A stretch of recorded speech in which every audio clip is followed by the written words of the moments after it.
भाई जी आपने सीए की पढ़ाई क्यों छोड़ दी? छोड़ी नहीं थी।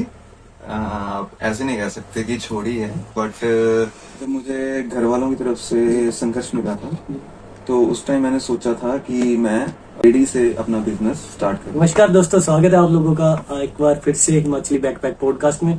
तो आज का पॉडकास्ट होने वाला है हमारा एक मोटिवेशन टॉपिक। साथ हमारे बड़े भाई जी हैं गौरव सिंह जी।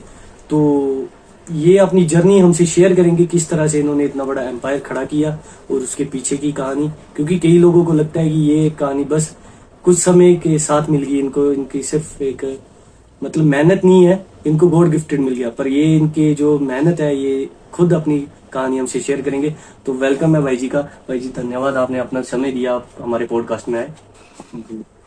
तो जैसे आपने एक बात बोली अभी, गॉड गिफ्टेड वाली बात, जी तो मतलब हमें पता है, हमने ये सुना था कि भगवान भी उसकी मदद करता है जी जो खुद की मदद पहले आप करते हैं, है जी ना। जी वो तो है। तो कुछ भी गॉड गिफ्टेड नहीं होता। जी आपकी डेस्टिनी होती है, लक होता है आपका, जी और फिर आपकी मेहनत होती है। जी कभी अकेले लक से भी कुछ नहीं मिला, वो तो है। और अकेली मेहनत से भी कुछ नहीं मिलता। तो ये इन दोनों चीजों का कॉम्बिनेशन होता है। जी तो जितना मैंने सीखा है अभी तक, तो जी मुझे यही समझ आया है कि मेहनत और लक, जी ये दोनों चीजें जब मिलती हैं, जी। तो फिर गॉड आपको गिफ्ट देता है। और गॉड भी आपके इशारे पे बैठा है कि अगर ये बंदा चलेगा तो मैं कुछ इसकी हेल्प कर हाँ पाऊंगा। और गॉड के हिसाब से नहीं बैठना चाहिए।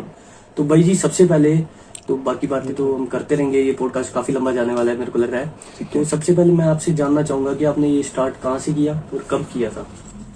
देखिए, स्टार्ट ऐसे है कि जब मैं, जैसे बेसिकली मैं बता देता हूँ कि मुझे अभी यहाँ आए 5 साल हुए हैं हिमाचल जी में। जी सो मेरे जो फादर साहब थे वो जी इंडियन रेलवे में सर्वेंट थे। जी ठीक है, तो हम रहे हैं कपूरथला जलंधर। जी ठीक है। जी तो अभी हमें मतलब वहीं मेरी पढ़ाई हुई, जी और वहीं से मैंने कॉमर्स की। जी तो तब थोड़ा सा इशू आया था हमारा कि अ, हमारे जैसे फैमिली में होता है नॉन मेडिकल जी करनी चाहिए, जहाँ जी मेडिकल को समझते हैं, तो कॉमर्स के लिए थोड़ा सा संघर्ष रहता है। जी तो पहले वो हुआ, जी फिर चलो कॉमर्स की।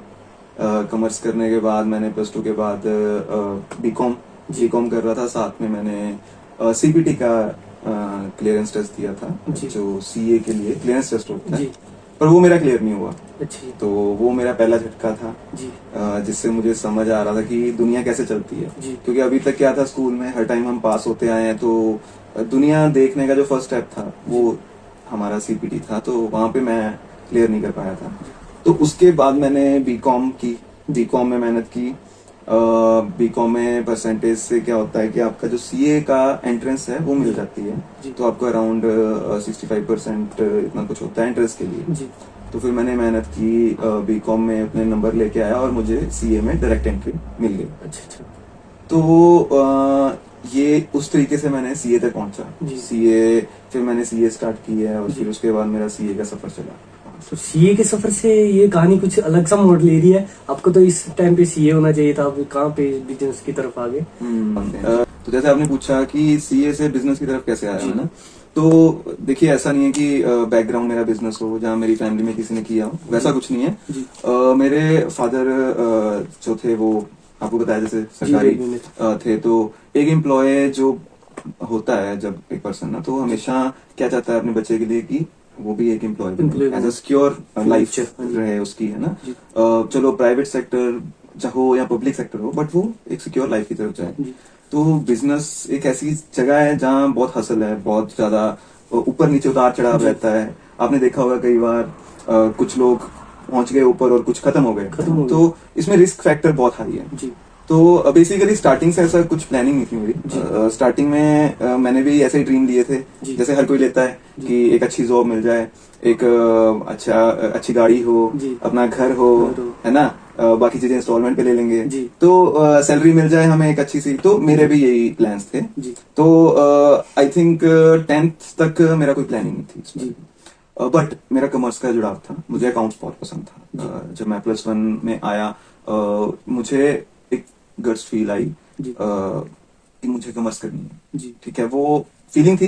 तो नेचर ने हेल्प की, प्रकृति आपकी हेल्प करती है, आपके हालात वैसे बनते हैं। तो वो थोड़ा संघर्ष चला तब, जैसे मैंने आपको बताया कि नॉन मेडिकल के लिए पापा का रुझान था कि नॉन मेडिकल करें, बट मैं कॉमर्स की तरफ गया। तब तक जब मैंने कॉमर्स स्टार्ट की तो मेरा अकाउंट्स और बिजनेस, ये दो टॉपिक्स में मेरा बहुत अच्छा इंटरेस्ट था, और उसमें मैं अपनी क्लास में टॉप पे रहता था।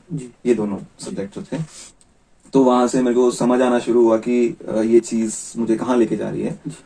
बेसिकली क्या होता है, प्लस टू तक तो हमें इतना ध्यान ही नहीं होता हमने कहाँ जाना है कहाँ नहीं जाना है ना, क्योंकि मौज मस्ती में निकल जाता है। हाँ, वो टाइम खेलने का ध्यान होता है कि वॉलीबॉल खेलना है, मैंने वॉलीबॉल खेला है, बैडमिंटन, बास्केटबॉल, हर स्पोर्ट्स में भी मैं रहा हूँ, तो ज्यादा ध्यान वही होता था, खेल की तरफ ज्यादा ध्यान था। क्रिकेट मेरा फेवरेट स्पोर्ट था, मैंने उसके साथ अंडर 25 रेलवे, इंटर रेलवे भी खेला है क्रिकेट में, तो मेरा ज्यादा ध्यान उस तरफ था। वॉलीबॉल में मैं रीजनल तक गया हूँ, गोल्ड मेडलिस्ट थे हम अपने स्कूल की तरफ से, केवी की तरफ से। तो जब मैं प्लस टू कंप्लीट की है तो मतलब आपको ये समझाने के लिए कि मेरा रुझान कैसे चेंज हुआ, वो मैं आपको थोड़ा ये सारे जानना चाहेंगे ना, ये तो जानना चाहेंगे कि इतना एम्पायर खड़ा कर दिया तो ऐसे तो नहीं किया, क्योंकि मैंने भी सुना है, काफी लोग मुझे कहते हैं कि इतने कम टाइम में, बात ये नहीं कि खड़ा कर लिया कुछ, एक तो बैकग्राउंड नहीं था मेरा, और चलो इतने कम टाइम में कैसे किया, मैं सिर्फ वो चीज बता सकता हूँ आपको, क्योंकि ऐसा नहीं है, मुझसे अच्छे भी बैठे हैं, है ना, मुझसे बढ़िया काम भी कर रहे हैं, बट हाँ, कितने कम टाइम में कैसे मैंने एफिशिएंट। मेरे को लग रहा है हमारे आसपास में सदों में पहला ही है ये, जहाँ पे अभी बेडशीट्स वगैरह सब कुछ मिल रहा है। क्योंकि पहले को मेरे को लगता है कि बंदे जसूर में जाते थे, जसूर में एक पुल के पास है दुकान, वहां पे जाते थे, पर अभी जितने भी आस पास के हैं वो सारे के सारे यहाँ पे आते हैं। तो ये तो एक अचीवमेंट है कि सदोआ के लिए अचीवमेंट है, एक खुला है, क्योंकि बाकी तो यहाँ पे सब कुछ था, पर ये वाली चीज मिसिंग थी जो आपने अभी आके पूरी कर दी यहाँ पे। तो मैं वही चीज आपको थोड़ा क्लैरिफाई करता हूँ, जिससे एक आपको समझ आ सके कि मैंने ये सब कैसे किया। तो जब मैंने स्टार्ट किया, जब मैं प्लस टू निकला, हम प्लस टू के बाद हम जाते हैं ऐसे बाहर, तो हम प्लस टू करके निकले, वही पता नहीं था, सब जहाँ जा रहे थे पीछे पीछे हम भी चल रहे थे। फ्रेंड से पूछा, एक को पूछा तुमने क्या करना है, वो कह रहा है मैंने बीकॉम करनी है, दूसरे से पूछा क्या करना है, वो कह रहा है मैंने भी बीकॉम करनी है ना, तो वो अलग अलग सिस्टम चल रहा था अपना। तो उसके बाद जब मैंने आपको जैसे बताया मैं बीकॉम कर रहा था, तो बीकॉम के बीच में मैं साथ में सीपीटी की तैयारी दोबारा की थी मैंने। जी, अभी आपने बताया था कि पहली बार रह गया था, एक बार फिर मैंने दोबारा तैयारी करनी शुरू की थी, तो उसकी क्लासेस लेने स्टार्ट की, और मैं अपने फ्रेंड के साथ जलंधर में रहता था। तो तब मेरे को, जब मैंने वहां पे जब देखना शुरू किया, तो हम कहीं भी जाते थे, मैं अपने फ्रेंड के साथ जाता था, तो हम ना रेड लाइट्स पे गाड़ियां देखते थे। तो वहां पे जैसे स्कोडा, मर्सिडीज, बीएमडब्ल्यू, ऐसी गाड़ियां हमने देखनी, क्योंकि पहले हम कपूरथला रहे, उतने उसमें रहे, तो इतना नहीं। जब हम शहर में पहुंचे तो वहां जब मैंने ये चीजें देखी, तो मैंने उससे क्वेश्चनिंग करनी, पूछना शुरू किया कि यार ये गाड़ियां, मतलब ये है कौन है, इतने तगड़े बंदे, हमने कभी मतलब अपने नहीं रहे ना, हमने इतनी बड़ी कॉलोनी में नहीं ये गाड़ियां देखी कभी, तो ये यहाँ क्या कर रही है, क्योंकि एक गवर्नमेंट एम्प्लॉय मेरे को लग रहा मर्सिडीज ले भी जाएगा, सेकेंड हैंड अफोर्ड कर सकते हैं, बट नहीं मर्सिडीज, उसकी पे के हिसाब से देखा जाए तो नहीं बोल नहीं सकता। तो जब हम फर्स्ट टाइम देखी तो क्यूरियोसिटी हुई कि यार ये कैसे हो रहा है, पॉसिबल कैसे है, मतलब ये गाड़ियां इतनी महंगी। तो जब पता लगा कि 50 लाख 70 लाख ऐसी गाड़ियां हैं और वो आम दिख रही हैं, तो जब मैंने उससे पूछना शुरू किया तो कहता कि ये बिजनेसमैन है, तो ये बिजनेसमैन है जो जिनके पास ये गाड़ी है।